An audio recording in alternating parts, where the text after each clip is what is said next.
काम किया था तो लगभग सारे लोगों ने एक चीज तो ये कहा था कि हम गठबंधन में नहीं आए इसलिए आ गए।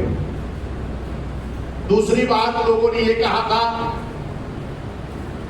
कि संविधान बचाने का र्यूमर फैला के हमें हरा दिया गया। लेकिन हम इसके पहले भी 1993 में गठबंधन समाजवादी से हुआ था, जो हमारी विधानसभा की सीटें 67 आई थी। फिर 1997 में हुआ था, 96 में, तो फिर भी हमारी 67 सीटें ही आई थी। फिर 2000 में बिना गठबंधन के जब चुनाव लड़ा गया था तो हमारी 100 सीटें आई थी, और जब 100 सीटें आई थी तो हम गठबंधन के चारे ही सरकार में आए थे। और जब सरकार में आए थे तो जिनसे हमने गठबंधन किया था, माननीय वही जी ने जिनसे गठबंधन किया था, माननीय साहब भी थे। माननीय साहब, माननीय वही जी ने कहा था कि आपके समर्थन से सरकार तो चलाएंगे, लेकिन आपकी नीति से हम सरकार नहीं चलाएंगे। गठबंधन तो वही जी ने भाजपा से किया, लेकिन नीति बाबा साहब के संविधान के हिसाब से सरकार चलाई गई, बहुजनों के हित में सरकार चलाई गई। और वो सरकार उन लोगों को जब बर्दाश्त नहीं हुई तो 4 महीने की सरकार जिन लोगों ने बनाया उन्हीं लोगों ने गिरा दिया। फिर दोबारा उन्हीं लोगों ने फिर सरकार बनाई तो एक समझौता हुआ था कि 6 महीने सरकार आप चलाओगे, 6 महीने हम। बहन जी ने 6 महीना तो चलाया। फिर जब उन लोगों की नियति देखी गई, वही जी ने कहा जो हमने बहुजनों के हित में अपने संविधान के तहत काम किया है, हम आपको अपने समर्थन से सरकार नहीं बनाने देंगे कि फिर उस चीज को आप उल्टा कर सको। जिन 6 महीने में सरकार गिरी, फिर उन्हीं लोगों ने फिर दोबारा समर्थन दिया, आपके हित के लिए नहीं, वो अपने हित के लिए। उनका हित क्या था? तीसरी बार जो समर्थन दिए तो उनका हित ये था कि लोकसभा का चुनाव आएगा, और जब लोकसभा का चुनाव नजदीक आया तो माननीय बहन जी को एक ही समय, एक ही दिन, उस वक्त जो भाजपा के नेता थे माननीय अटल बिहारी जी, माननीय आडवाणी जी ने बुलाने का काम किया कि बहन जी जीवन भर आप मुख्यमंत्री रहिए, लेकिन लोकसभा में आप कैंडिडेट ना लड़ाइए, और लड़ाइए तो 2-4 लड़ाइए। तो माननीय बहन जी ने कहा यह शर्त हमें मंजूर नहीं है। माननीय कांशीराम साहब ने जो ये पार्टी बनाई है, जिस मिशन के तहत ये पार्टी बनाई गई है, ये खाली प्रदेश की हुकूमत करने के लिए नहीं, इस देश की हुकूमत करने के लिए। क्योंकि आप बाबा साहब की अक्सर तस्वीर देखते हो तो एक हाथ में बाबा साहब के संविधान होता है और दूसरे हाथ से बाबा साहब इशारा करते हैं। क्या इशारा करते हैं? कि मैंने बड़ी मेहनत से इस संविधान में वोट का अधिकार दिया है, और इस वोट के बल पर इस देश के प्रधानमंत्री की कुर्सी पर कब्जा करो, ताकि मेरा बनाया हुआ संविधान इस देश में ईमानदारी से लागू हो सके। तो ये बाबा साहब का सपना था, क्योंकि बाबा साहब ने कहा था कि इस देश का संविधान तो मैंने बहुत अच्छा बनाया है, लेकिन अगर इस देश की हुकूमत करने वाले लोग ईमानदारी से इस संविधान को लागू नहीं करेंगे तो अच्छा से अच्छा संविधान भी अच्छा काम नहीं कर पाएगा। इस बात को वही ने जब बताया कि हम इस देश के प्रधानमंत्री की कुर्सी पर कब्जा करने के लिए हमने बनाई है पार्टी, तो उन लोगों ने कहा कि सरकार गिरा देंगे। बहन ने कहा आपको जरूरत नहीं है, हम खुद सरकार जाकर के इस्तीफा दे देंगे। खुद बहन ने सरकार गिराई थी कि नहीं? गिराई थी। उसके बाद फिर 2007 का चुनाव हुआ बिना गठबंधन के, और 2007 में जब बिना गठबंधन के हुआ तो आप सब लोगों की मेहनत के बल पर फिर आपकी पूर्ण बहुमत की सरकार बनी। और इसके पहले आप नारा लगाते थे यूपी की मजबूरी है, बहन जी जरूरी है, यही तो लगाते थे। लेकिन जब आपकी यूपी में सरकार बन तो आपने क्या नारा दिया? यूपी हुई हमारी है या दिल्ली की बारी है। आपके साथ साजिश वहीं से शुरू हुई है, बहुजनों के साथ षड्यंत्र वहीं से शुरू हुआ है। कब? जब आपने नारा दिया यूपी हुई हमारी है या दिल्ली की बारी है। तब यही भाजपा के लोगों ने अपने झोलाधारी लोगों को हमारे बीच में भेजा और कहा एक शेड्यूल कास्ट की बेटी मुख्यमंत्री हो सकती राजभर साहब, क्या आप मुख्यमंत्री नहीं हो सकते? एक शेड्यूल कास्ट की बेटी मुख्यमंत्री हो सकती विशाल साहब, तो आप मुख्यमंत्री नहीं हो सकते? एक शेड्यूल कास्ट की बेटी मुख्यमंत्री हो सकती पटेल साहब, तो आप नहीं हो सकते? हे मेरे साथियों, जो मानो साहब जो वैद्य ने पिछड़ों का, अल्पसंख्यकों का, बहुजनों का, शेड्यूल का जो एक गठबंधन बनाया था, जो एक गठबंधन बना करके 2007 में आपने देश के बड़े प्रदेश में कब्जा किया था, इस गठबंधन को खंड खंड करने की साजिश वही शुरू हो गई। उनके झोलाधारी लोग आए हमारे बीच में, दल बनवाए, और जब दल बन गए तो उनके नेता बुलाते हैं कि राजभर साहब मेरे पास आ जाओ, अकेले बिरादरी से कुछ नहीं कर पाओगे। तो क्या हुआ? कहां गठबंधन हो गया? उसी भाजपा से। संजय निषाद जी अकेले कुछ नहीं कर पाओगे, गठबंधन कहां हो गया? भाजपा से। दीदी अनुप्रिया पटेल जी अकेले कुछ नहीं कर पाओगे, गठबंधन कहां हो गया? भाजपा से। एक साजिश से षड्यंत्र है। जिन पिछड़ों को इकट्ठा करके हमने हुकूमत की थी, जिन अल्पसंख्यक समाज को लेकर के हुकूमत की थी, जिन एससी समाज के सभी जातियों को लेकर के हुकूमत की थी, इन्हें खंड खंड कर दिया गया। मेरे भाइयों, हम समझ नहीं पाए। आज क्या हो रहा? आज गठबंधन में ओम प्रकाश राजभर जी को कितनी सीटें मिली? एक, वो भी उनके बेटे को। जिन्हें अगर बहुजन समाज पार्टी के साथ जब भाईचारा था तो कई कई राजभर लड़ते थे, कई कई निषाद रखते थे, कई कई पटेल, पाल, प्रजापति, नायक, कुमार, विश्वकर्मा। जिसकी जितनी संख्या भारी उसकी उतनी हिस्सेदारी मिलती थी ना। आवाज क्या हो गया? एक ही कर, वो भी आपके बेटे को, ताकि समाज ही लेके जूता खड़ा हो जाए। किसी भी पार्टी बनाए हो खाली बेटे के लिए। ये हुआ भी हमारे संजय निषाद भैया, क्या क्या हुआ? राजभर भैया का हाल हुआ? तो देखिए, समाज के साथ बहुत बड़ी साजिश हो रही है। इस साजिश को हमें समझना होगा। जिन दल के लोगों ने, जिस कांग्रेस के लोगों ने बाबा साहब को संविधान सभा में नहीं जाने दिया, ऐसे कांग्रेस के लोग आज संविधान बचाने की बात करते हैं। जिन समाजवादी के लोगों ने एससी, एसटी, ओबीसी का तमाम आर्टिकल बदल करके नुकसान किया, आज जो हमारा संविधान बचाने की बात कर रहे हैं। जरा एक बात आप गौर से सुन लो। बाबा साहब ने संविधान को इतनी मजबूती से बनाया है कि संविधान को किसी भी हालत में बदला नहीं जा सकता। इस चीज को आप मन में कर बैठा हो। आपके संविधान के आर्टिकल को बदल करके, संशोधन कर करके हमारे एससी, एसटी, ओबीसी का नुकसान किया जा सकता है, लेकिन संविधान नहीं बदला जा सकता।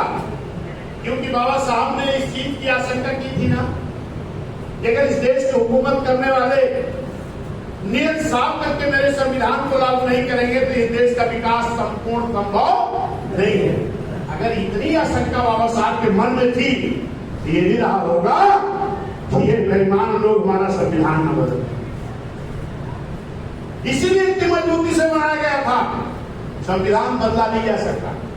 लेकिन जो हमारा समाज है, जैसे मुस्लिम समाज को यह डराया जाता है कि भाजपा आ गई तो तुम्हारा नुकसान हो जाएगा, और इस चुनाव में मेरे साथियों, मेरे एससी, एसटी, ओबीसी समाज को डराया गया। हमारा एससी, एसटी, ओबीसी समाज समझता है कि अगर हमको मान सम्मान मिलता है, चेयरमैन साहब, हमारा एससी, एसटी, ओबीसी समझता है कि अगर हमारा स्वाभिमान जिंदा है तो संविधान के बल अगर हमको हक अधिकार मिल रहा है तो संविधान के बल पर, अगर हम सम्मान की जिंदगी जी रहे हैं, रोजगार पा रहे हैं, देवी संविधान के बल पर। जब ये डर दिखा दिया गया कि भाजपा के लोग आपके संविधान को बदल देंगे, ये डर दिखाया गया, हम इस चीज का नहीं प्रचार कर पाए कि ये 400 नहीं, चाहे जितनी सीटें ले आए, ये हमारे बाबा साहब को बनाया हुआ संविधान नहीं बदल सकते। हम नहीं इस चीज का प्रचार कर पाए, हमारे अंदर डर पैदा किया गया। हमने गांव में चुनाव होने के बाद ही गया, अकेले चले गए गांव में, हमने बैठा कि भाई वोट क्यों नहीं दिए? कहीं साहब हम तो इधर आ गए कि बाबा साहब संविधान के बल पर हम संविधान सम्मान पाते हैं, बाबा साहब संविधान के बल पर ही हम जिंदा हैं, बाबा साहब के संविधान के बल पर ही हमको लोग सम्मान से देखते हैं। अगर ये भी खत्म हो गया तब तो फिर हम जमीन में बैठाए जाएंगे, हम हथियार डालेंगे, हमारा सब लूट लिया जाएगा। इसलिए हम लोग बोलते हैं, हमें नहीं लोग नहीं बताए कि संविधान नहीं बदला जा सकता। तो ये कमी हमारी नहीं, हम नहीं इस चीज को प्रचार कर पाए। हम एक दूसरे के ऊपर दोषारोपण करते हैं, हम अपना ही 2-4-10 फुट अगर इस चीज समझाने में कामयाब हो जाते तो शायद ये स्थिति हमारी नहीं थी। हमारी कमी है, हम सबकी कमी है। मेरे साथियों, हम इतनी जल्दी भूल गए। अगर माननीय बहन जी ने 5 लाख की भर्ती कर रही थी तो संविधान के तहत कर रही थी कि बिना संविधान के? आप लोग मेरा साथ दो, संविधान के तहत कर रही थी कि बिना संविधान के? अगर समाजवादी ने इस भर्ती को रोक लगाया तो संविधान के आगे को बदल के नुकसान किया कि नहीं किया? बहन जी ने SC/ST समाज के लोगों को ठेकेदारी में आरक्षण दिया, और अगर ठेकेदारी में आरक्षण दिया और उस आरक्षण को जो कह रहे क्या इंडिया के लोग कह रहे थे कि हम आपका आरक्षण बचाएंगे, हम आपका संविधान बचाएंगे। हरे समाजवादी के राष्ट्रीय अध्यक्ष जी, अगर तुम्हारे अंदर संविधान बचाने की बात होती, आरक्षण बचाने की बात होती, तो आप हमारे SC/ST का आरक्षण ठेकेदारी में नहीं छीनते, नहीं खत्म करते। हमारे अधिकारियों को जो प्रमोशन हुआ था, डिमोशन करके उसी जिले में नहीं अपमानित करते। जो बहुजन समाज पार्टी के हमारे पार्लियामेंट के सदस्य लोग पार्लियामेंट के अंदर प्रमोशन के आरक्षण का बिल लाए थे, वो संविधान के तहत था। अगर आपके अंदर जरा भी मानवता संविधान के प्रति होती तो इस देश की भरी पार्लियामेंट के अंदर संविधान की धज्जियां अखिलेश यादव जी आप नहीं उड़ाते। गलत बोल रहा हूं क्या? अगर ये हमारे समझ में नहीं आया तो हम रुक गए। और एक चीज जान लो, पहली बार नहीं हुआ है, 2022 में भी हमें लूटा गया, हमें भ्रमित किया गया। क्या कहा गया? पुरानी पेंशन बहाल करा देंगे। और अगर पुरानी पेंशन बहाल होती तो क्या खाली SC/ST की बहाल होती क्या? पिछड़े की बहाल होती क्या? सबकी बहाल होती ना। लेकिन जो भाजपाई लोग थे वो अपने दल के साथ खड़े थे। हमारे लोग जो थे वो इतनी जल्दी में थे कि जल्दी से लाइए वोट देके सरकार बना के हम तुम्हारा पुरानी पेंशन बहाल कराएं। ये भी जान लो, बहुजनों के हित में अगर कोई नीति बनाने वाला नेता है खाली बहन की है। अगर पुरानी पेंशन भी बहाली की उम्मीद करते हो, मौका मिलने पर हमारी नेता मान्य बहन जी करेंगी।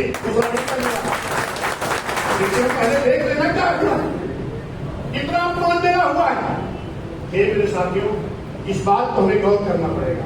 ये संविधान बचाने वाले लोग नहीं है, और जो होते हैं वो नाटक नहीं करते। आज ये संविधान की किताबें लेके घूम रहे साधन में जा रहे हैं। क्या बहन जी ने कभी कोई मैनिफेस्टो जारी किया है? कभी घोषणा पत्र जारी किया है? हमारा घोषणा पत्र क्या है? हमारा घोषणा पत्र क्या है? संविधान। बहुजन समाज पार्टी कहती है कि जिस दिन हम हुकूमत में आएंगे उस दिन बाबा साहब का बनाया हुआ संविधान ईमानदारी से देश में लागू करें। यही समाजवादी कांग्रेस के लोग, अगर तुम्हारे भी मन में संविधान के प्रति जरा भी लगा होता तो आप घोषणा पत्र वादा पत्र नहीं जारी करते। आप भी बाबा साहब के संविधान को लागू कराने की बात करते, बहुजन समाज पार्टी की तरह आप भी कोई घोषणा पत्र नहीं जारी करते। तब तो मैं जान लेता कि आप संविधान के प्लस सच्चे हितैषी हो, लेकिन आप तो भाजपा के तरीके इस देश के लोगों को धोखा देके सत्ता काबिज करने की बात किया है आपने। क्या था घोषणा? अगर भाजपा के लोग 5 किलो अनाज देते हैं तो आप 10 किलो अनाज दोगे, शिक्षा नहीं दोगे, वैद्य की भर्ती नहीं कराओगे, नौकरी नहीं दोगे, छीना हुआ आरक्षण वापस नहीं लाओगे, क्या लाओगे? 10 किलो अनाज। आज तक 5 किलो दे रही, तुम क्या लाओगे? 10 किलो अनाज। भाजपा 2000 दे रही है तो तुम 8500 लाओगे। यही तो है। भाजपा 20 लाख का वादा किया तो आपने पूरे देश की महिलाओं के खाते में 1 लाख देने का वादा किया। यही तो है। क्या है? धोखा है। घोषणाएं धोखा होती है। आप अपने लोगों को समझाओ कि हमारे संविधान के रक्षक लोग नहीं है। संविधान में बाबा साहब तोड़ कर सबको बराबर का देके गए थे ना, फिर 32 साल तक इन 52% बैकवर्ड को नौकरी न लगने दिया गया। 52% बैकवर्ड की आबादी वालों को वोट पढ़ना शुरू हुआ 1952 में, बीएसपी का बनी 84 में। 32 साल मात्र 1.5 से 2% हमारी राजनीतिक भागीदारी थी। ये मेरे बैकवर्ड के लोगों से गौर करिएगा, भाषण नहीं है, नोट करिएगा इस पे। क्यों? किसने किया था आपकी भागीदारी? कौन था इस देश में? कौन था बताओ? कांग्रेस आपको हिस्सा देगी। किसने हमारा आरक्षण नहीं देने दिया 90 तक? कांग्रेस। ढाका का लेकर आयोग की रिपोर्ट कब आई थी? 57 में। कमेटी कब आई थी? 52 में। कब तक लागू नहीं कराया? 77 तक। कौन था? कांग्रेस। और 77 में जब कांग्रेस के खिलाफ एक बड़ा मोर्चा बना और कहा गया कि हम तुम्हें हटा देंगे, हमें लाओ, हम मंडल में काका का लेकर आए रिपोर्ट लागू करेंगे। और जैसे प्रधानमंत्री जी बैठ गए, ऐसे क्या कहे, ये रिपोर्ट तो पुरानी हो गई, पुरानी हो गई, ही नई कमेटी बनाई गई। क्या नाम रखा गया? मंडल कमीशन। कब बनी? 77 में। उसकी रिपोर्ट कब आ गई? 80 में। फिर नहीं लागू किया। इतने नौजवान लोग हैं, फिर नहीं लागू किए। कब लागू हुआ? 90 में। कब? जब 89 में आपके 3 सांसद आए, मान्य बहन विनोद राम कृष्ण यादव, मानव साहब बोर्ड पर रैली शुरू की। डीपी सिंह सरकार थी, सभी लोग जानते हो, इसको कंप्यूटर से इसके अंदर नहीं जाएंगे। लेकिन अगर आपको बैकवर्ड के लोगों को प्रधान बीडीसी, डीडीसी, जिला पंचायत का चेयरमैन, अध्यक्ष अगर बनने का मौका मिला, मान्य सामान्य बहन बहुजन समाज पार्टी के बालों बना आज भी नहीं मिला, आज भी नहीं मिला। इतना नहीं, ये मेरे साथियों बहुत धोखा होगा। अब आज फिर वही धोखा देने वाले लोग हमारी लड़ाई लड़ रहे हैं। जरा आप सोचो, एक और हमारे सांसद जीत करके गए हैं। हमारे मीडिया के लोग हमसे पूछने लगे कि अब तो वो सांसद जीत के चले गए। हमने कि इसका पहले भी उदित राज जी भी एसटी सांसद जीत के गए थे, अठावले जी भी जीत के गए हैं, मंत्री भी हैं, और तमाम हमारे एसटी समाज के सांसद दिल्ली में गए हैं। इसकी बात नहीं, आप भी तमाम लोग हैं, लेकिन मानसिकता क्या है, सोच क्या है? अगर बाबा साहब के संविधान को पूरी ईमानदारी से लागू कराने की सोच किसी गैर बहुजन समाज पार्टी के माने में, मैं क्यों कह रहा हूं? 22 में यही सांसद जी किस लिए रो रहे थे? किस लिए रो रहे थे? सपा से गठबंधन करने के लिए, एक सीट मिल जाए विधायक बनने, इसीलिए तो। किस दल के सामने रो रहे थे? जिस दल ने हमारा बैकलॉग भर्ती छीना था, हम उसके सामने रो रहे थे। जिसने बैकलॉग भर्ती को रोक लगाया था, हम उसके सामने रो रहे थे। जिसने ठेकेदारी का आरक्षण छीना था, हम उसके सामने रो रहे थे। जिसने हमारा डिमोशन किया था, हम उसके सामने रो रहे थे। जिसने हमारा बिल भरवाया था। कैसे हिस्सा क्यों मेरे भाई? जिस समाज के हितैषी का आप घोषणा कर रहे हो, उसने जो सब कुछ लूटा, उसके सामने रो रहे हो विधायक बनने के लिए? नाटक नहीं चलेगा। मेरे साथियों, हम लोगों को जरूरत है मेहनत करने की, नौजवानों को भी मीटिंग में लाने की, क्योंकि आप जान लो 12 से आप गायब हो। आज क्या चल रहा? 24। कितने साल हो गए? 12 साल। कैसा हो गए? 12 साल के पहले जो हमारा नौजवान 12 साल छोटा था, जो 18 साल का हुआ ना, 20 साल का हुआ, कितने साल का था? 20 साल वाला नौजवान कितने साल का था? 8 साल का। क्या समझेगा 8 साल का नौजवान? 8-9 साल का नौजवान क्या समझेगा कि मेरी सरकार में क्या हुआ था, किस तरीके से सम्मान मिला था, कितने हमारे लिए काम हुए थे। आज 9 साल वाले बच्चे की उम्र 20-22 साल हो गई।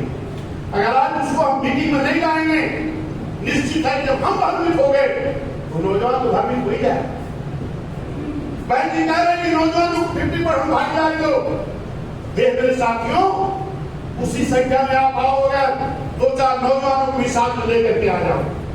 वो नौजवान सुनेगा, सीखेगा, समझेगा, तब आपके साथ खड़ा होगा। और बहन जी ने कहा है जिला कमेटी की, आपकी जिले की मीटिंग लगेगी, डेट अभी लग जाएगी। जिले की मीटिंग करो, जिला कमेटी की समीक्षा करो सबके सामने, किसने क्या चुनाव में काम किया है, किसने नहीं किया है। पद तो थोड़ा है ना, तमाम पूर्व पदाधिकारी काम कर रहे हैं, कोई भी पूर्व हो जाए जिसका कोई गिरा शिकवा नहीं। पद सबको नहीं मिल सकता। जिला कमेटी की समीक्षा कर लेना, विधानसभा की समीक्षा कर लेना, और फिर विधानसभा में जब जाना तो पोलिंग बूथ पर बैठना शुरू करना। अगर पोलिंग बूथ पर बैठोगे तो आप वहां पर अपनी कमेटी भी बूथ की बना लोगे और सेक्टर के सचिव भी बना लोगे। 10 बूथ पर घूम लिए, 10 सेक्टर सचिव हो गए, बूथ अध्यक्ष हो गया, उपाध्यक्ष हो गया, और 3 हमारे संगठन सचिव हो गए।